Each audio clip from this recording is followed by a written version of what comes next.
School பசங்க homework முடிக்காம ஸ்கூலுக்கு போயிடுவாங்க. அங்க ம். இருக்கிற மேம் வந்து ஏன்டா ஹோம்ஒர்க் முடியலன்னு கேட்டா விதவிதமான காரணங்களை அடுக்குவாங்க. ஆமா. மிஸ் நேத்து முடியல மிஸ் அப்படின்னு ஏதாவது சொல்லுவாங்க. இல்ல கேக் நோட்ட மறந்துட்டோம் மிஸ் அப்படின்னு சொல்லுவாங்க. கேட்கிற இந்த மிஸ்ஸுக்கே தெரியும் ரொம்ப சில்லியா சொல்லிட்டு இருக்கீங்க அப்படின்னு. ஆ. அந்த மாதிரி கொடுத்த வாக்குறுதிகள் என்னாச்சுன்னு சில அமைச்சர்கிட்ட கேட்கிறப்ப அவங்க சொல்ற ரீசன்ஸ் எல்லாம் இருக்கே. சார் விட்டுருங்க சார். எப்படிலாம் சொல்லியிருப்பாங்க நீங்க யோசிச்சுக்கிட்டு இருங்க. நாங்க ஷோக்குள்ள போய் அதை பத்தி டீட்டெயிலா சொல்றோம். ம். Welcome to the imperfect show. நான் உங்கள் அன்பன் சிபி சக்கரவர்த்தி. நான் உங்கள் Varun. Welcome to the imperfect show. Take a date, not bites. Lion dates nut bites. Lion date, not bites. அமைச்சர்கள் பண்ண அட்ராசிட்டிஸை பார்க்கறதுக்கு முன்னாடி இன்னைக்கு ஒரு கூட்டத்தை முதலமைச்சர் விஜய் வந்து நடத்தியிருக்காரு. என்னன்னா அந்த ஐபிஎஸ் ஐஏஎஸ் ஐஎஃப்எஸ் ஆஃபீஸர்ஸ்க்கான அந்த மாநாடு வந்து நடந்திருக்கு. தலைமைச் செயலகத்துல நாமக்கல் கவிஞர் மாளிகையில நடந்திருக்கு. அதில் எல்லா முக்கியமான ஐபிஎஸ் ஐஏஎஸ் அதிகாரிகள்லாம் கலந்துக்கிட்டாங்க. அதில் பேசும்போது முதலமைச்சர் வந்து என்ன சொல்லியிருக்காருன்னா, அரசியல் தலையீடுகள் தாவேக்காவினரே வந்தால் கூட அந்த தலையீடுகள்லாம் இல்லாமல் காவல்துறை சுதந்திரமாக செயல்படலாம் அப்படிங்கிறதெல்லாம் சொல்லியிருக்காராமா. அதே மாதிரி போதையில்லா தமிழகம், இன்னொரு பக்கம் வந்து இந்த பெண்கள் பாதுகாப்பு திட்டங்கள்லாம் வந்து எல்லாருக்கும் போய் சேருதா, இதெல்லாம் வந்து நம்ம உறுதிப்படுத்தணும் அப்படிங்கிறதையும் அதிகாரிகள் கிட்ட அந்த மாநாட்டில் பேசியிருக்காரு. இது 2 நாள் நடக்க போகிற மாநாடு நாளைக்கும் இருக்குது. ஓகே. ம் 4ஆம் நாள் ஜூலை 1ஆம் தேதி ஒரு மாநாட்டை கூட்டுறாரு முதல்வர் விஜய். ம் அது தோழமை கட்சிகளுடைய ஒரு கூட்டம் அல்லது மாநாடுன்னு சொல்றாங்க. ம் ஏன்னா டிவிகே தலைமையில ஒரு புது கூட்டணி அமைக்கணுங்கிறதுல மும்முரமா இருக்காராம் முதல்வர் விஜய். ம் ஏற்கனவே திமுக இருந்த பல பேர் இங்க வந்தால் கூட காங்கிரஸை தவிர பல பேர் மனசார ஆதரிக்க மாட்டேங்கிறாங்களாம். ம் அப்பப்ப திமுக அதோட நிலைப்பாடு எடுக்கிறாங்க, கருத்தெல்லாம் சொல்றாங்க. அப்படிங்கிறதுனால வாங்க உங்களுக்கு நாங்க என்ன குறை வச்சோம் ஏது குறை வச்சோம் பேசி தீர்த்துக்கலாங்கிறாங்களாம் டிவிகே தரப்பு. ஓகே. அதனால முதல்வர் இதுக்கு திட்டம் எல்லாம் போட்டு கொடுத்துருக்காராம். ம் அதனால 1ஆம் தேதி மாலை 4 மணிக்கு வந்து நடக்க போகுது. காங்கிரஸ், விசிகே, ஐயுஎம்எல் இவங்கெல்லாம் கலந்துக்க போறாங்க. அதே மாதிரி ஆதரவு கொடுக்க போற கட்சிகள் மதிமுக கூட அழைப்பு போயிருக்கிறதா வந்து சொல்றாங்க. இதுக்கு மேலேயும் அவங்க ஆதரவு கொடுக்கணும். இப்பவே கோவிக்கிட்டு தானே இருக்கிறாங்க. அதான் அதுல இன்னொரு விஷயம் என்னன்னா, விசிகா வந்து இப்ப என்ன கூட்டணியில இருக்கமா இல்லையாங்கிற மாதிரி ஒரு கன்ஃபியூஸ்ட் ஸ்டேட்ல இருக்காங்களே. ஸோ நம்மளும் அறிவிச்சிடலாமா, ஏற்கனவே ஐயுஎம்எல் அறிவிச்சிட்டாங்க, மதிமுக அறிவிச்சிட்டாங்க, திமுக கூட்டணியில இருந்து வெளியே வந்துட்டோம் அப்படின்ட்டு. சரி நம்மளும் அறிவிச்சிடலாமா, ஏன்னா கட்சியில நிறைய பேர் வந்து நம்ம இவங்களோட தாவேக்காவோட போவோம், அமைச்சரவையில இடம் பெற்றுட்டோம் அப்படின்னு சொல்றதுனால திரும்ப அந்த முடிவை அவரும் கூடிய விரைவில் அறிவிக்கலாம்னு தான் சொல்றாங்க. 2 எம்எல்ஏக்கள் அதுவும் வந்து உதயசூரன் ஜெயிச்சுட்டு அப்பா மகனும் கடந்த 1 மாசமா ட்ரெய்லர் இருந்து காட்டிக்கிட்டு இருந்தாங்க. படம் காட்டுற அன்னைக்கு ஃபியூஸ் வந்து போயிடுச்சு. அந்த 2 எம்எல்ஏக்கள் அந்த கூட்டத்துக்கே வரல. ரிசைன் பண்ண மாட்டோங்கிறது அவங்க நிலைப்பாடா இருக்கு.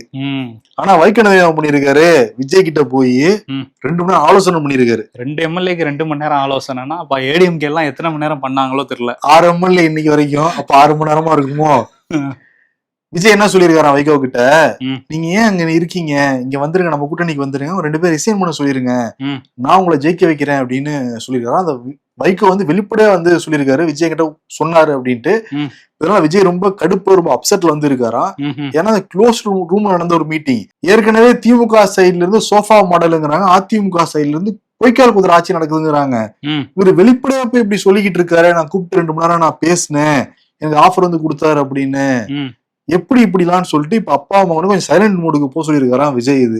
இதெல்லாம் தேவையான பாரு. வைகோ கதவை தட்டுற எந்த கதவுமே வந்து சொல்ல வேணாம், மக்களுக்கே தெரியாது. ஆமா, அதனால வந்து திமுக கொஞ்சம் ஹாப்பியா தான் இருப்பாங்க. ஓ அங்க போயிட்டாரா சூப்பர் அப் அப்படின்னு கைதட்டி பாத்துக்கிட்டு இருப்பாங்க. ஏன்னா வைகோ கூட ஒரு ராசி இருக்காங்க. இப்ப கூட்டணிக்குள்ள ஆதரவு தெரிவிக்கிறோம் பயணிக்கிறோம்லாம் சொல்லிட்டாங்க. அப்போ உள்ளுக்குள்ள என்டர் ஆகிறப்ப அப்புறம் விஜய்க்கு பிடிக்காம நடந்துக்கிறாரு வைகோ. சரி, ஆனா வந்து நேர்மையை பாராட்டலாம்ல, இந்த மாதிரி நடந்திருக்கு அப்படிங்கறத வெளியே சொல்லியிருக்காரு. நம்ம அதுக்கு ஒரு கைத்தட்டல் கொடுத்துதான் ஆகணும். பாராட்டலாம். ஆனா குதிரை பேரம் அப்படிங்கிறது, அந்த பேரம்னா ஒரு அமௌண்ட் இருக்கும், அதை பத்தி எல்லாம் எதுவும் சொல்லலையா? அவர் 2 மணி நேரம் பேசியிருக்காருன்னு இதை பத்தி மட்டும் பேசுவாங்க, அதை பத்தி மட்டும் பேசுவாங்க. இன்னொன்னு வந்து விஜய் வந்து நான் ஜெயிக்க வைக்கிறேன்னா அதுக்கு என்ன ரீசன் பின்னாடி எல்லா செலவும் நான் ஏத்துக்கிறேன், எல்லாம் நாங்க பண்றோம், முன்னு நடத்துறோம், நான் பிரச்சாரத்துக்கு எல்லாம் வரேன், எல்லாமே இதுல இன்க்ளூட் தானே அது. ஆமா, அதனால வந்து அந்த மாதிரி ஒரு குதிரை பேரம் நடந்திருக்கு அப்படின்னு இப்ப எதிர்கட்சிகள் இந்த விஷயத்தையும் எடுத்திருக்காங்க. இதுல நீங்க சொன்ன மாதிரி 6வது எம்எல்ஏ எம்ஆர் விஜயபாஸ்கர் வந்து இன்னைக்கு போய் கொடுத்த உடனே அக்செப்ட் பண்ணிக்கிட்டாரு சபாநாயகர் ஜேசிடி பிரபாகர். இதுக்கு தானே ஆசைப்பட்டோம் நாங்க, வாங்க வாங்க எல்லாம் வண்டியா வாங்கன்னு இருக்காங்க. ஆமா, ராஜினாமாவை ஏத்துக்கிட்டாரு. அதிமுக இருந்து ராஜினாமா செய்யற 6வது எம்எல்ஏ. போன வாரம் தான் வந்து விராலிமலை விஜயபாஸ்கர், இந்த வாரம் பாக்குற எம்ஆர் விஜயபாஸ்கர். அடுத்த வாரம் யாரு? வேலுமணியான ஒரு கேள்வி நிக்குது. ஏன்னா வேலுமணி சட்டமன்றத்துல விஜய் பேசின உடனேயே அந்த செய்கையெல்லாம் பண்ணதுக்கு சூப்பரா பேசுனீங்க தலைவர்னு சொல்லிட்டு கையெல்லாம் கொடுத்துட்டு வந்து போனாரு. இப்ப நேற்று தொண்டாமுத்தூர்ல ஒரு தனியார் மண்டபத்தை எடுத்து ஜெயலலிதா படத்தையும் எம்ஜிஆர் படத்தையும் மட்டும் வச்சு கட்சி கொடி, எடப்பாடி பழனிசாமி போட்டோ எதுவுமே இல்லாம இந்த கூட்டத்தை வந்து நடத்தி முடிச்சிருக்காரு.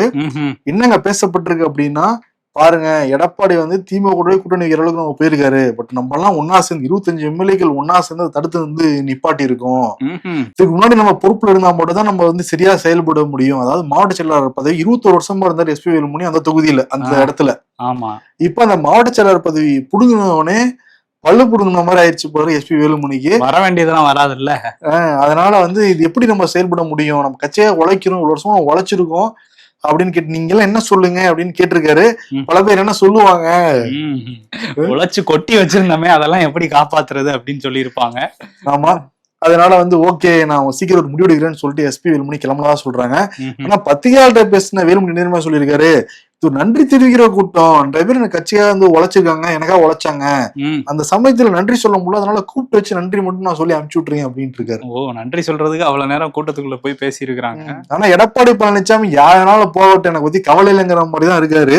நமக்கு இருக்கு அறிவாலயம் அப்படிங்கிற மாதிரி தான் இருப்பாருன்னு நினைக்கிறேன். அவர் போற போக்க பார்த்தா ஏற்கனவே 5 எம்எல்ஏக்கள் வந்து டிவிக்கே தூக்கிட்டாங்க. விஜய் வந்து பேசி முடிச்சோடனே நல்லா பேசுறப்பாங்கிற மாதிரி சிரிச்சுட்டு உட்கார்ந்தாரு சட்டமன்றத்துல. இப்ப கூட இருக்கிற எல்லாருமே போய்கிட்டு இருக்காங்க. ஆனா எதை பத்தியும் அக்கறை இல்லாத மாதிரிதான் அவருடைய செயல்பாடு எல்லாமே இருக்கு. ஆமா இருக்குது. சரி, இந்த எம்ஆர் விஜயபாஸ்கர் இன்னைக்கு ராஜினாமா பண்ணாருல்ல, அதுக்கு எதிர்கட்சி தலைவர் உதயநிதி ஸ்டாலின் என்ன சொல்றாருன்னா, மற்றும் ஒரு நாள் மற்றும் ஒரு ராஜினாமா அப்படிங்கிற மாதிரி ஒரு பதிவு போட்டிருக்காரு. பர்ச்சேஸ் பண்ணிக்கிட்டு இருக்கிறாங்க எம்எல்ஏக்கள். இந்த சோஃபா மாடல் ஆட்சி, அவங்களுக்கு ஆதரவு கொடுத்த கட்சிகள் மேல நம்பிக்கை இல்லாதனாலதான் இப்படி ஒவ்வொரு நாளும் பர்ச்சேஸ் நடக்குது. இது திணிக்கப்படுற ஒரு இடைத்தேர்தல்கள் வந்துகிட்டே இருக்குது. ஸோ இந்த திணிக்கப்படுற இடைத்தேர்தலில் மக்கள் பாடம் புகட்டுவாங்க, இதெல்லாம் பார்த்துட்டு இருக்காங்கிற மாதிரி ஒரு பதிவு போட்டிருக்காங்க. ஆமாப்பா, இன்னும் வச்ச மை கூட கரூர்ல எனக்கு வந்து அழியவே இல்லப்பா. அதுக்குள்ள இன்னொரு இடைத்தேர்தலா? கரூர் மக்களை தானே வந்து யோசிப்பாங்க. ஆமா, கரூர் தான் காஸ்ட்லியஸ்ட் தேர்தல் நடந்த இடம். அங்க வந்து எம்ஆர் விஜயபாஸ்கர் இன்னைக்கு ரிசைன் பண்ணியிருக்காரு. மக்களை ஒரு கேலி கூத்தாதான் வாக்களிச்சவங்கள மாத்திக்கிட்டு இருக்காங்க. நிச்சயமா. இப்ப 108 தொகுதியில ஜெயிச்சாங்க, 107. இப்போ இன்னொரு 7 தொகுதி இடைத்தேர்தல் வர மாதிரி இருக்கு. இப்ப பாக்குறப்போ வந்துச்சு டிவிக்கு அதை ஃபுல்லா ஜெயிச்சா கூட மெஜாரிட்டி கிடைக்காது. கூட்டணி ஆட்சி தான். அப்புறம் எதுக்கு இவ்வளவு பேரை தூக்கி இன்னும் 4 பேரை தூக்குவாங்களோ இருங்கிற சென்ஸ் வந்து போவாங்களோங்கிறதா கேக்குறாங்க. ஆமா, அவங்கள்ட்ட கேட்டா அவங்களா ரிசைன் பண்ணிட்டு வராங்க. அதுக்குதான் வந்து செங்கோட்டையன் வந்து என்ன சொல்றாருன்னா, நயினார் நாகேந்திரன் வந்து குதிரை பேரம் நடக்குது அப்படின்னு விமர்சிச்சிருந்தாரு. அதை பத்தி கேட்கும் போது, ஏன் பாஜக என்ன பண்ணாங்க மகாராஷ்டிரால, அதைதான் நாங்களும் பண்றோங்கிற மாதிரி பேசிட்டு இருக்காரு. அப்ப ஒரே வழியில பயணிக்கு பிஜேபியும் டிவிக்கும். ஆமா, அதுதான் அவர் பதில இருந்து நம்ம எடுத்துக்க முடியும். ஆனா அவர் என்ன சொல்றாருன்னா, உங்களுக்கு பிடிக்காத ஒரு இயக்கத்துல எப்படி இருக்க முடியும், இந்த ஜனநாயக நாடு, ஜனநாயக உரிமை இருக்கு, சட்டத்தின்படிதான் வராங்க அப்படின்னு வந்து சொல்றாரு. ஆனா தார்மீக ரீதியா யோசிச்சு பார்த்தோம்னா மக்கள் ஓட்டு போட்டிருக்காங்க. ஒரு மாசத்துக்குள்ள ராஜினாமா பண்றதுங்கிறது எந்த வகையிலும் ஏற்றுக்கொள்ள முடியாத ஒரு விஷயம் தான். அதான் அறம் சார்ந்து நாங்க நடப்போம், ஊழல் இல்லாத ஆட்சியை தரும் அப்படின்னா இதுவும் ஒரு வகையான ஊழல் தான் மக்கள் வந்து நினைப்பாங்களா மாட்டாங்களா? அவங்களே ஒத்துக்கிறாங்க. இன்னைக்கு ஒரு அமைச்சர் என்ன சொல்றாரு, பாலாஜி, விஜய் பாலாஜி, அவர் வந்து பேசியிருக்காரு. என்ன சொல்றாருன்னா, இதுவரையும் நம்ம அரசியல் கட்சிகள் ஊழல் பண்ணி பார்த்திருப்போம், இந்த தேர்தலாம் மக்களே மிகப்பெரிய ஊழல் பண்ணிருக்கீங்க, காசு அங்க வாங்கிட்டு இங்க குத்தி எங்களை ஆட்சி அதிகாரத்துல உட்கார வச்சிருக்கீங்க அப்படின்ட்டு இருக்காரு. ஸோ மக்கள் வந்து ஊழல் பண்ணிட்ட மாதிரி வந்து அவர் பேசுறாரு. இதெல்லாம் என்ன பேச்சுன்னு நமக்கு தெரியல. பட் ஊழல் பண்ணதுல வந்ததுதான் இந்த தூய ஆட்சியாங்கிறதும் நமக்கு கேள்வி வருது. அதே மாதிரி இன்னொரு அமைச்சர் நம்ம பார்த்தோம், அந்த போதை ஒழிப்பு நாள் அன்னைக்கு அமைச்சர் ஜெகதீஸ்வரி, என் பேர் என் 2ஆவதா போட்டேன், என் முதல் பேரு எப்படி கீர்த்தனா நீங்க போடலாம், இந்த மாவட்டத்துடைய பொறுப்பு அமைச்சர் நான் தானேன்னு சொல்லிட்டு கலெக்டர்கிட்ட கூப்பிட்டு வான்லாம் பண்ணாங்கல்ல. ஓகே, ரொம்ப ஸ்ட்ரிக்டான ஆபீசர் போல இருக்கு, எல்லாம் வெளிப்படையா பேசுறாங்க. அவங்க மக்கள் பார்த்துக்கிட்டு இருக்கப்பவே கலெக்டர் கூப்பிட்டு மிரட்டுறாங்க, ஐ மீன் கேக்குறாங்க. ஆமா, அந்த அளவுக்கு வெளிப்படையா இருப்பாங்க போல, டிரான்ஸ்பரன்சியா. சரி, ஓகே, இவங்கிட்ட போய் நீங்க கொடுத்த வாக்குறுதியில என்னாச்சு, இந்த வருஷத்துக்கு 6 சிலிண்டரு, மகளிர் உரிமை தொகை 2500 ரூபாய் என்னாச்சுன்னு வந்து கேட்டிருக்காங்க. அவங்ககிட்ட எனக்கு தொண்டையில வலி பேசமாடு கிளப்பிட்டாங்க. இல்ல, அவங்க உண்மையதான் சொல்லியிருக்காங்க. ஏன்னா அன்னைக்கு என் பேரை ஏன் 2வது போட்டீங்கன்னு தொண்டை தண்ணி வத்த கத்திருக்காங்க மாவட்ட ஆட்சியர்கிட்ட. அதனால தொண்டை வந்து கொஞ்சம் இதானோடனே ஓகே இது ஒரு பதில்னு அதை சொல்லிட்டு போறாங்க. 2500 ரூபாய் எப்போ வரும்னு கேட்டா இவங்க ஒரு அமைச்சர். எவ்வளவு பதில்கள் இருக்கு சமாளிக்கிறதுக்கு, பட் தொண்டையில அந்த ஸ்கூல் பையன் மாதிரியே இருக்கு பத்தியா இல்லையா? ஆமா, தண்ணி குடிக்க மறந்துட்டு மிஸ், அதனால ஹோம்ஒர்க் எழுதல மிஸ்ங்கிற மாதிரி இருக்குது. அந்த மாதிரி ஒரு பதில வந்து சொல்றாங்க. இந்த மாதிரி அமைச்சர்கள் வரிசையா வருவாங்கன்னு நினைக்கிறேன். நமக்கு ஏடிஎம்கே ஆட்சி காலத்தை திரும்ப எதுவும் கொண்டு வராங்களா? என்டர்டைன்மெண்ட் நம்ம காத்திருக்கு. Come on come on, we want more entertainment. ஆமா, இன்னொன்னு விஜய் வந்து கரூருக்கு போறதா சொல்றாங்க. ஏன்னா கரூர்ல அந்த துயர சம்பவத்துல கிட்டத்தட்ட 41 பேர் வந்து இறந்து போனாங்க. அந்த சமயத்துல விஜய் சென்னை கூப்பிட்டு தான் வந்து ஆறுதல் சொன்னார் குற்றச்சாட்டு. இது வரைக்கும் விஜய் எதிர்க்கிறவங்க சொல்ற ஒரு பெரிய குற்றச்சாட்டு. இப்ப விஜய் வந்து கரூருக்கு போறதா சொல்றாங்க. அந்த ஜூலை 2ஆம் அல்லது 3வது வாரத்துல அங்க போய் அங்க அந்த குடும்பத்தினரை மீட் பண்ண போறாராம். அமைச்சர்கள் பத்தி பேசிக்கிட்டு இருக்கிறப்ப இன்னொரு அமைச்சர் கில்லி சரத் அமைச்சர் இருக்கிற பத்தியா இல்லையா? ஆமா, அது விஜய் மக்கள் இயக்கத்துல கில்லி சரத்தா இருந்தவர் இன்னைக்கு கொஞ்சம் சொல்லி அடிப்போ அப்படின்ட்டு சொல்லி ஏதோ அடிச்சிருக்காரு. அவரு அடிச்சதுல வாங்கி அடி வாங்கிட்டு இருக்கிறாரு பயங்கரமா. 4 நாளா இன்னும் ட்ரெண்டிங்ல இருக்காருப்பா அந்த கில்லி சரத்து. ஆமா, அந்த வீடியோ வெளியாச்சு. வெளியான உடனே என்ன பண்றதுன்னு தெரியாம தன்னுடைய மனைவியும் குழந்தையும் கூப்பிட்டு இந்த குழந்தைக்கு தான் நான் வந்து மாத்திரை கொடுத்தேன்னொடனே பல டாக்டர்ஸ் வந்து வீடியோஸ் எல்லாம் சோசியல் மீடியால இருக்கு. எந்த டாக்டருமே குழந்தைகளுக்கு அந்த மாதிரி ஒரு மாத்திரை கொடுக்கவே மாட்டாங்களாம். டானிக்கை தான் வந்து கொடுப்பாங்களாம். எனக்கே நல்லா தெரியும். 3-4 வயசு கொடுக்கவே மாட்டாங்க. டேப்லெட் எல்லாம் கிடையவே கிடையாது. அந்த டானிக்கை ஊத்துறதுக்குள்ளாரையே போகும்போது நான் எங்க க்ளோஸ் ரூம்ல வீட்டுல வச்சு இது பண்றப்ப அவ்வளவு பெரிய ஸ்டேடியத்துல எப்படி வந்து குழந்தைக்கு மாத்திரை கொடுப்பாங்கிறது நமக்கு புரியல. இந்த வீடியோல குழந்தையும் இல்ல அப்படிங்கிறது சர்ச்சையாயிருக்கு. இப்ப வந்து அவர் போய் ஆனந்தா அவரோட செண்பகம் இல்லத்துல போய் பாத்துருக்காரு போல. பார்த்து வந்து அவர் மட்டும் போல அந்த குழந்தையும் மனைவியும் கூட்டிட்டு போய் எனக்கு எதிராக சதி பண்றாங்க அப்பெல்லாம் எதுவுமே இல்லை, நான் குழந்தைக்கு தான் மாத்திரை கொடுத்தேன்ட்டு திருப்பி அதே கதையை சொல்லியிருக்காரு என்ன ஆனந்துக்கு. அதெல்லாம் குழந்தைகளுக்கே இப்ப தெரியும். மொபைல் போனை எதுக்கு வச்சு அதுவும் இல்லாம ரூபா நோட்டை அணைக்கட்டி ஏடிஎம் கார்டுல பண்றாங்கிறது என்னன்னு வந்து ஓகேப்பா கைமீறி போயிடுச்சு ஒன்றும் பண்ண முடியாது. ஆனா அவன் மேல ரொம்ப கோவத்துல தான் இருக்காரு தலைவர்லாம் ரிப்போர்ட் எல்லாம் வந்து போயிருக்கு பொறுத்து பாப்போம்னு சொல்லிட்டு அனுப்பி விட்டுருக்காங்களாம். பட் விஜய் முடிவு என்னவா இருக்குன்னா நிச்சயம் அமைச்சரவையில இருந்து தூக்கணும்னு தான் இருக்கான். ஆனா அதிகாரிகள் கூட என்ன சொல்றாங்கன்னா இப்ப தூக்க வேணாம், ஏன்னா டிஎம்கே தொடர்ந்து அதான் சொல்லிக்கிட்டு இருக்காங்க. இப்ப தூக்குனீங்கன்னா வந்து நாங்க சொல்லி தூக்கணுங்கிற மாதிரி அவங்க வந்து கிரெடிட்ஸ் எடுத்துப்பாங்க. இப்போ ஒரு 3 மாசம் தள்ளினோடனே கில்லி சரத்தை நம்ம தூக்கி அடிச்சிட்டோம் அப்படின்ட்டு இருக்காங்களாம். சொல்லி அடிப்போம் கில்லி சரத்தை அப்படின்ட்டு இருக்காங்களா? அதனால விஜய் வந்து சரி ஓகே இந்த மாதிரிலாம் அலோவ் பண்ண மாட்டேங்கிற மாதிரி சிட்டா சொல்லியிருக்கிறதா தகவல் வெளியாயிருக்கு. ஆமா, இதுல இன்னைக்கு திமுக மாணவர் அணில இருந்து போராட்டமும் நடத்தியிருந்தாங்க. போராட்டத்துக்கு பர்மிஷன் கொடுக்கல, இருந்தும் பல மாவட்டங்கள்ல வந்து அவங்க இறங்கி போராட்டம் பண்ணியிருந்தாங்க. அவங்களெல்லாம் வந்து கைது பண்ணி போயிட்டு இருந்தாங்க. அதுவுமே வந்து உதயநிதி ஸ்டாலின், திமுக தலைவர் ஸ்டாலின்லாம் ஒரு போராடுறது ஜனநாயக உரிமை, அதை கூட வந்து இங்க பண்ண மாட்டேங்கிறாங்க அப்படிங்கிற மாதிரி சொல்லியிருக்காங்க. அதை ஒட்டி தான் வழக்கு போட்டுக்கிட்டு இருக்கிறாங்க நாங்க போராடுறதுனால அப்படிங்கிற மாதிரியும் திமுக தலைவர் சொல்லியிருக்காரு. ஏன்னா சிவசங்கர் மேல ஒரு புகாரின் பேர்ல இன்னைக்கு வந்து வழக்கு பதியப்பட்டிருக்கதா சொல்றாங்க. ஆமா, ஓய்வு பெற்ற SSI சீனிவாசன்கிறவர் இவருடைய மகனுக்கு வந்து போக்குவரத்து துறையில வேலை வாங்கணும்னு முயற்சி பண்ணியிருக்காரு. அப்ப இளஞ்செழியன்கிற ஒரு நபர் சிவசங்கர் முன்னாள் அமைச்சருக்கு ரொம்ப நெருக்கமான நபர்னு சொல்லப்படுது. அவர்கிட்ட 23 லட்சம் ரூபாய் பணம் கொடுத்தாங்களாம். இந்த இளஞ்செழியன் முன்னாள் அமைச்சர் சிவசங்கர்ட்டையும் கூட்டு போயிருக்காரு சீனிவாசனுடைய மகனை. ஆமாப்பா நீ கொடுத்ததெல்லாம் வந்துருச்சிங்க, அவனுக்கு வேலை வாங்கி தரான்ப்பா அப்படின்னு சொல்லியிருக்காங்க. இப்ப புகார் மத்திய குற்றப்பிரிவு போலீஸார்ட்ட புகார் கொடுத்த உடனேயே அந்த இளஞ்செழியனை தூக்கி விசாரிச்சிருக்காங்க. இளஞ்செழியன் என்ன சொல்லியிருக்காருன்னா ஆமா முன்னாள் அமைச்சர் சிவசங்கருக்கு நான் 7 லட்சம் ரூபாய் பணம் கொடுத்தேங்கிறதையும் ஒத்துக்கிட்டாராம் அவரு. அந்த அடிப்படையில இப்ப சம்மன் அனுப்பப்பட்டிருக்கு சிவசங்கருக்கு. கூப்பிட்டு விசாரிக்கலாம், கைது வரைக்கும் போகலாம்லாம் இப்பவே பேசப்படுது. ஓகே, அதே மாதிரி இன்னொரு பக்கம் இன்னொரு புகார்ல சிக்கி கைதாயிருக்காரு திமுக நிர்வாகி. திமுகவோட செய்தி தொடர்பு தலைமை கழக செய்தி தொடர்பு பிரிவோட துணைத் தலைவர் அரசகுமார். இவர் வந்து பாஜகல இருந்தாரு, அதுக்கப்புறம் திமுகவுக்கு வந்தாரு. இவர் தனியார் பள்ளிகள் சங்கம் அப்படின்னு ஒரு பதிவு செய்யப்படாத ஒரு சங்கத்தை வச்சு நடத்திட்டு இருந்தாரு. போன ஆட்சியிலே பல சர்ச்சைகளுக்கு உள்ளாச்சு. இந்த PT அரசகுமார் வந்து என்ன பண்ணியிருக்காருன்னா 100 கோடி ரூபா வரையும் லஞ்சம் வாங்கியிருக்காரு எங்க கிட்டலாம் அப்படின்னு தனியார் பள்ளிகள் சங்கத்தோட கூட்டமைப்போட செயலாளர் இளங்கோவன் வந்து போய் புகார் கொடுத்துருக்காரு. 100 கோடி ரூபா வாங்கிட்டு உங்களுக்கு அங்கீகாரம் வாங்கி தரேன், தரம் உயர்த்துறதுக்கான அங்கீகாரத்தை வாங்கி தரேன், இந்த மாதிரி நிறைய விஷயங்கள் வாங்கி தரேன்னு அவரோட அரசியல் செல்வாக்கை பயன்படுத்தி 100 கோடி வரையும் எங்க கிட்டலாம் வசூலிச்சிருக்காரு. இவர் மேல நடவடிக்கை எடுக்கணும்னு சொல்லியிருந்தாங்க. ஸோ அவருமே இப்போ கைது செய்யப்பட்டிருக்காரு. அவர் ஏன் கட்சியில இருந்து நீக்கலை, இப்படியான ஆட்களை எப்படி கட்சியில வச்சிருக்கீங்கிற எதிர்குறல்களும் வந்துகிட்டு இருக்கு. இன்னொரு பக்கம் வந்து திமுக தலைவர் ஸ்டாலின் அவர் வந்து என்ன சொல்லியிருக்காருன்னா பேசும்போது இந்த மாதிரி இந்த ஆட்சியில பாதாளத்துக்கு போய்கிட்டு இருக்கு நம்ம மாநிலமே, இன்னும் கொஞ்ச நாள்ல தமிழ்நாட்டுக்கு தேர்தல் வரலாம், எப்ப வேணா தேர்தல் வரலாம், நம்ம 100% தயாரா இருக்கணும் அப்படின்னு வந்து சொல்லியிருக்காரு. ஏற்கனவே 3 மாசம் தான் இந்த ஆட்சி நீடிக்கும்னு சொல்லும் போதே CPMல இருந்து கண்டனம் வந்துருச்சு. இப்பயும் வந்து என்ன சொல்றாங்கன்னா சிபிஐயோட மாநில செயலாளர் வீரபாண்டியன் என்ன சொல்றாருன்னா இந்த அரசியல் உயரத்துல இருக்காரு, ஒரு நல்ல அரசியல் உயரத்துல ஸ்டாலின். அவரு இப்படி பேசுறது அவரோட தகுதிக்கு உகந்ததில்லைங்கிற மாதிரி சொல்லியிருக்காரு.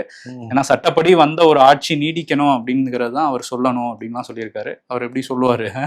குளத்தூர்ல தோக்கடிச்சீங்க நீங்க, நான் எப்படி சொல்லுவோம்? சீக்கிரம் எலெக்ஷன் வச்சு நாங்க ஆட்சி பிடிக்கணும் தான் நினைப்போம். சொல்லுங்கன்னா நாங்க எப்படிங்க சொல்றது அப்படின்னு தான் இருக்காங்க. ஸ்டாலின் ரெடியா இருங்க அப்படின்னா உதயநிதி ஸ்டாலின் சட்டமன்றத்துக்கு ரெடியா இருக்க மாதிரி தெரியுது. பட்ஜெட் கூட்டத்தோட இருக்கா? அவர் என்ன சொல்றாரு, அடுத்த சட்டமன்ற கூட்டத்தொடர்ல பாருங்க முதல்வர் விஜய் டான்ஸ் எல்லாம் ஆடுவாரு. இந்த முறை செஞ்சிருக்காருல்ல, அடுத்த முறை நம்ம டான்ஸ் எல்லாம் பாக்கலாம் தமிழ்நாடு சட்டமன்றத்துலன்னு சொல்லிட்டு அவர் ரொம்ப ரெடியா இருக்காரு போல டான்ஸ் ஆடுறத பாக்குறதுக்கு. சர்க்காசமா பேசுறாரு. ஆனா திமுக தலைவர் ஸ்டாலினும் சரி, உதயநிதி ஸ்டாலினும் சரி நிறைய கல்யாண நிகழ்ச்சியில கலந்துக்கிறாங்க. கல்யாண நிகழ்ச்சியில ஃபுல்லா இவரை பத்தி தான் வந்து பேசுறாங்க. தாவேகா ஆட்சி அமைஞ்சதை பத்தி தான் பேசிக்கிட்டு இருக்கிறாங்க. மணமக்களை வாழ்த்துறது கொஞ்சம் கம்மியா தான் இருக்குது. சரி, ஓகே. இன்னொரு பக்கம் வந்து அமைச்சர் நிர்மல்குமார் அந்த மதுரை மாநகராட்சியில எக்கச்சக்க ஊழல் இருக்கு அப்படிங்கிறது போன ஆட்சியில வெடிச்ச ஒரு பெரிய குற்றச்சாட்டு. கூட்டணி கட்சிகளே அதுக்கு எதிராக வந்து குரல் கொடுத்துட்டு இருந்தாங்க, அப்போதைய திமுக கூட்டணி கட்சிகளே. இப்ப இன்னொரு பெரிய விஷயம் வந்து அங்க ஊழலா நடந்துகிட்டு இருக்கதா சொல்றாங்க. என்னன்னா, அங்க வந்து இந்த தனியார் நிறுவனம், ஒரு நிறுவனத்துக்கு அங்க மதுரை மாநகராட்சியோட தூய்மை பணியை கையாளுற பணி வந்து கொடுத்துருக்காங்க. அந்த குப்பைகளை எடுத்துட்டு போய் குப்பை கூடத்துல வந்து கொட்டுறது. இதுல வந்து 1000 டன் குப்பையை வந்து நாங்க கொட்டுறோம்னு சொல்லிட்டு மணலை வந்து அந்த கணக்கு காட்டுறதுக்காக குப்பைக்கு பதிலா மணலை எடுத்துட்டு வந்து கொட்டிட்டு கணக்கு காட்டிட்டு அந்த தனியார் நிறுவனம் போயிட்டு இருக்காங்கிறத பத்தி புகார் வந்து தொடர்ச்சியா வந்துகிட்டு இருக்கு. இதை பத்தி நாங்க விசாரிப்போம். இந்த மாதிரியான தனியார் நிறுவனங்களுக்கு திமுக பாதுகாப்பு கொடுத்துருக்காங்க, இதுல கடுமையான நடவடிக்கை எடுக்கப்படும்ங்கிற மாதிரி அமைச்சர் நிர்மல்குமார் வந்து பேசியிருக்காரு. ஏற்கனவே மணல் கொள்ளையா நடந்துகிட்டு இருக்கு, இப்ப மணல்ல வேற குப்பையாக்கி அதுல வேற ஊழலா. தமிழ்நாட்டுல அடுத்த 3 மாசத்துக்குள்ளார அமைச்சரவை மாற்றம் இருக்கும்னு சொல்றாங்க. மத்திய அரசை பொறுத்த வரைக்கும் இந்த வாரத்துக்குள்ள இருக்கும்லாம் வந்து பேசுறாங்க. இப்ப இருக்கிற நம்ம நிதியமைச்சர் நிர்மலா சீதாராமனே மனிதவள மேம்பாட்டுத்துறைக்கு மாற்றப்படலாம்ங்கிற தகவல்லாம் வந்து கசிஞ்சிருக்கு. அதே மாதிரி பெட்ரோலியத்துறைக்கு வந்து தர்மேந்திர பிரதான் வந்து மாத்தப்படலாம்னா சொல்றாங்க. கல்வித்துறையை சிறப்பா பண்ணிட்டாருன்னு பெட்ரோலியத்துறைக்கு வேறையா? காக்ரோச்சு கிடைச்ச வெற்றியாது. அவர் பதவியை பறிக்கணும்னா தான் காக்ரோச்சு கிடைச்ச வெற்றி. ஹர்தீப் சிங் பூரி தான் வந்து பெட்ரோலியத்துறை அமைச்சரா இருக்காரு. அமைச்சரவையில இருந்து தூக்கலாங்கிற பேச்சு வந்து போய்கிட்டு இருக்கு. எப்ஸ்டீன்ஸ் ஃபைல்ஸ்ல பேர் வந்ததுனாலயா? வந்ததுனால சொல்றாங்க. அவர் பேர் மட்டும் தான் வந்துச்சா? அவரை மட்டும் தூக்குறாங்க. சரி, ஓகே. பேர்லாம் நீ சொல்ல முடிஞ்சா நீ சொல்லு. இல்ல, அது தெரியல எனக்கு. எப்ஸ்டீன் ஃபைல்ஸ்ல உள்ளதெல்லாம் உண்மையா பொய்யாங்கிறது நமக்கு தெரியாதுல்ல. நீதான் கட்டுரையா எழுதிக்கிட்டு இருக்க ஜூனியர்ல. சரி, அதை விடுங்க. சரி, இதெல்லாம் தாண்டி சக்திகாந்த தாஸ் முன்னாள் RBI கவர்னர், அவருமே வந்து அமைச்சரவைக்குள்ள கொண்டு வரலாம் ஒரு பேச்சு வந்து போய்கிட்டு இருக்காங்க, ராஜ்யசபா சீட் எல்லாம் கொடுத்து. ஓகே. அதே மாதிரி ஏக்நாத் சிண்டே அணியை சேர்ந்த ஒருத்தருக்கு அமைச்சரவை, UPல ஒருத்தருக்கு அமைச்சரவை. எந்த தடங்கள்லாம் எலெக்ஷன் வருதோ அதே மாதிரி எங்கெங்கெல்லாம் கட்சிமா நம்ம கிட்ட வந்துடுவாங்களோ, பஞ்சாப்ல ஆம் ஆத்மி கட்சியில இருந்து வந்தாங்களாம், அவங்களுக்கு ஒரு அமைச்சரவை. இப்படிலாம் கொடுத்து எல்லாத்தையும் கூல் பண்ற மூடுக்கு வந்திருக்காராம் பிரதமர் மோடி. சரி, அப்ப ரிட்டையர்ட் ஜட்ஜஸ் யாருக்காவது பதவி இருக்கா? அது போப்பதான் தெரியும். Retire judges, retire election commission officers. ஆமா, அவங்க எல்லாம் பிரதமரா கூட வரலான்றாங்க. Retired election commission officer. பிரதமராவா?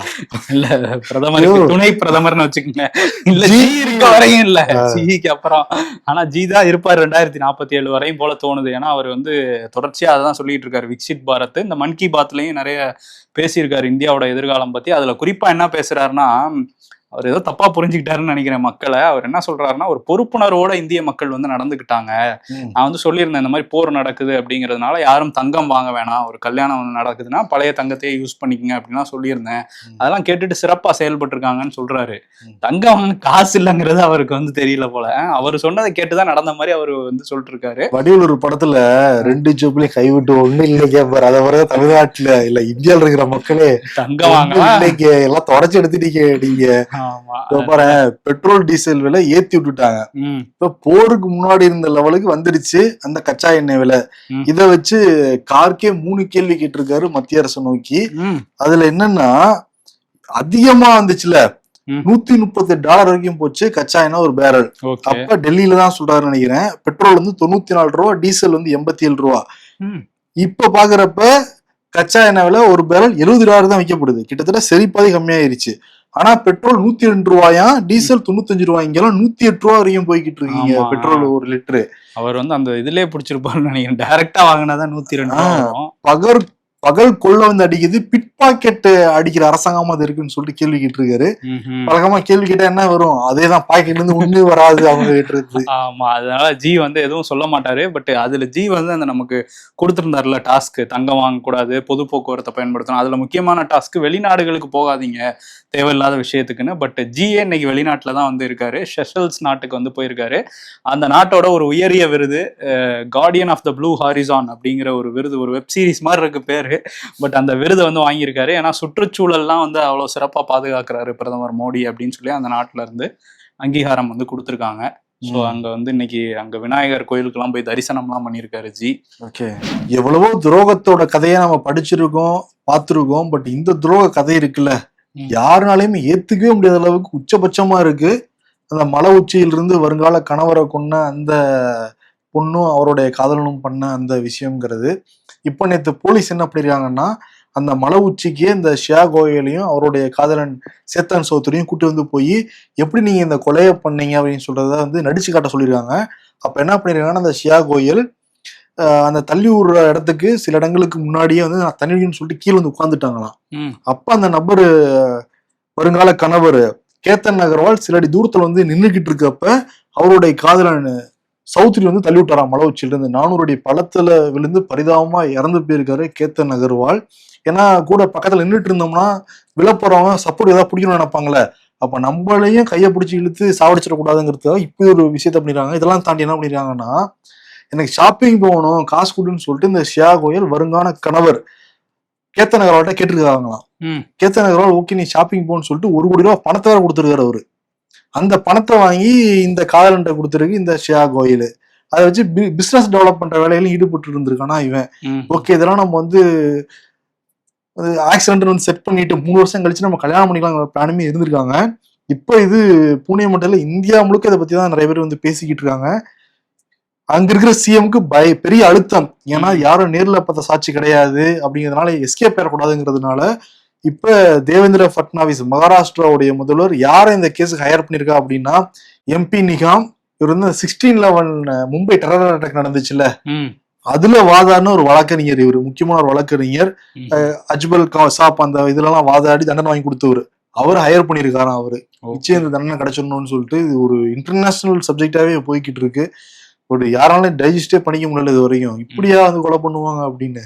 Iran America இடையே திரும்ப ஒரு போர் வந்துருமோ அப்படிங்கிற சூழல் தான் நிலவுது. ஏன்னா வந்து இன்னைக்கு ஈரான் மேல அமெரிக்கா அட்டாக் பண்ணியிருக்காங்க. என்ன காரணம் சொல்றாங்கன்னா, இந்த மாதிரி அங்கே ஸ்ட்ரைட் ஆஃப் ஹோர்மூஸில் ஒரு கப்பலை வந்து ஈரானோட ட்ரோன்ஸ் வந்து அட்டாக் பண்ணியிருக்கு. அதுக்கு ஒரு பதிலடி கொடுக்கறதுக்கு தான் நாங்கள் இதை பண்ணியிருக்கோம்னு யூஎஸ் மிலிட்ரி வந்து சொல்கிறாங்க.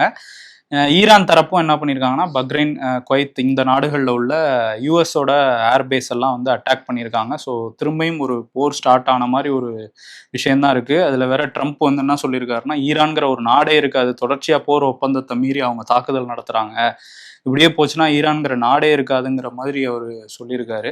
ஆமா, ஈரான் தரப்பு என்ன சொல்றாங்கன்னா, அவங்க தான் ஒப்பந்தத்தை மீறிட்டு இருக்காங்க, இஸ்ரேலை கட்டுப்படுத்த முடியல. இஸ்ரேல் சொல்றதுக்கெல்லாம் அங்க ட்ரம்ப் வந்து ஆடிக்கிட்டு இருக்காரு. நெதன்யா சொல்றதான் வேதவாக எடுத்து செயல்படுறாரு ட்ரம்ப். இன்னொன்னு இப்படியே போயிட்டு இருந்ததுன்னா அமெரிக்கா வாழ்ற மக்கள் நரகத்துலதான் வாழுவாங்க, நரகத்துல போய் தள்ளுவாரு ட்ரம்ப்ங்கிற மாதிரி அவங்க சாபெல்லாம் கொடுக்குறாங்க. பட் பஹ்ரைன்ல பாக்குறப்ப அங்க இருக்கிற விமான நிலையம் ஒரு 8 மாடி குடியிருப்பெல்லாம் தாக்கியிருக்காங்க. இப்போதைக்கு இது முடியாது போலதான் தெரியுது.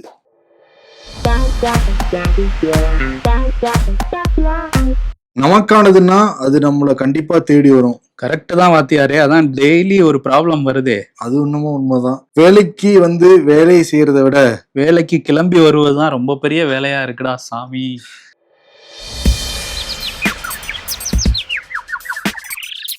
என்ன பெரிய மணி ஹெய்ஸ்ட் பேங்க் ராபரி. ருத்ரா படத்தோட பேங்க் ராபரி பார்த்திருக்கியான்னு போட்டிருக்காங்க. பாக்யராஜ் நடிச்ச அந்த சீன் யாரும் மறந்துருக்க மாட்டாங்க. Meanwhile got to his assistance. ஏன் எதுக்குன்னுலாம் கேட்காதீங்க, இவனை போட்டு அடிங்கயா அப்படின்னு சொல்லி காடு சொல்றாராம். அரசியல்ல இதெல்லாம் சாதாரணமாப்பா. இன்னைக்கு அவார்டு விஜய்க்கு வந்து கொடுத்துடலாம். நிறைய ரீசன் இருக்கு, நிறைய பேர் இருக்காங்க. விஜய் கூட இருக்கவங்க, குறிப்பா சொல்லணும்னா வைகோ. எங்க அண்ணனுக்கு நான் தான் பண்ணுவேன்னு 4-5 பேர் சுத்தியே இருக்காங்க. வைகோ வந்து என்னை கூப்பிட்டாருங்க, ரிசைன்மெண்ட் வாங்கலாம் சொன்னாரு, உடைச்சிட்டாரு. இன்னொரு பக்கம் 2500 எங்கெங்கன்னு கேட்டா தொண்டை வலிக்குதுன்னு எஸ்கேப் போனாங்க. ஆமா, இன்னொரு அமைச்சர் என்னன்னா ஊழல் பண்ணிட்டாங்க மக்களே அப்படின்னு சொல்லிட்டு இருக்கிறாரு. இன்னொரு அமைச்சர் காடை வச்சு இது பண்ணி அவரு ஒரு சர்ச்சையில சிக்கியிருக்காரு. அமைச்சர்கள் சுத்தி சர்ச்சையை கிளப்பிக்கிட்டே இருக்கிறாங்க முதல்வரை சுத்தி. இதனால வந்து ஜில் ஜங் ஜக் நாங்க இருக்கோம் அப்படின்னு 3 அமைச்சர்களும் வந்து நிக்கிறாங்களா? இப்ப 3ங்கிறது ரொம்ப கம்மியா இருக்கு, இன்னும் நம்பர்ஸ் அதிகமாகும். பாப்போம். we want more வாங்க, எல்லாரும் வெளியே வாங்க. ஏடிஎம்கேல இருந்து வேற நிறைய பேர் இந்த பக்கம் வந்துகிட்டே இருக்காங்களா? சோ என்டர்டெயின்மென்ட் பஞ்சம் இருக்காது. ஆமா, சரி, நன்றி.